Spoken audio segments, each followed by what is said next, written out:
এক বাটি মুগ ডাল নিয়ে ভাজা বসিয়ে দিলাম। কি রান্না করছি তাই ভাবছো, তাই তো? আজকে একটা দারুণ রেসিপি তোমাদের সঙ্গে শেয়ার করলাম। আমি রান্না করেছিলাম ভেজ ডাল।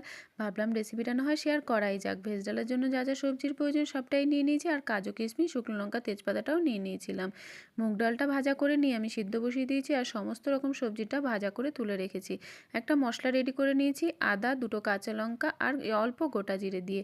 মশলাটা রেডি করে নিয়ে কড়াইতে তেজপাতা শুকনো লঙ্কা ফোড়ন দিয়ে মশলাটা দিয়ে হালকা কষিয়ে নিয়ে তারপর টমেটো, কাজু, কিশমিশ আর সমস্ত সবজিটা দিয়ে নুন, মিষ্টি, হলুদ দিয়ে ভালো করে কষিয়ে নাড়াচাড়া করে নেব।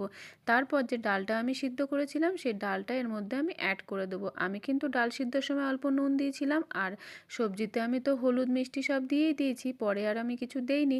ডালটা দিয়ে কিছুক্ষণ ফুটিয়ে নিয়ে নামানোর আগে একটু ঘি আর গরম মশলা গুঁড়ো দিয়ে নামিয়ে নিলে আমার রেডি ভেজ ডাল।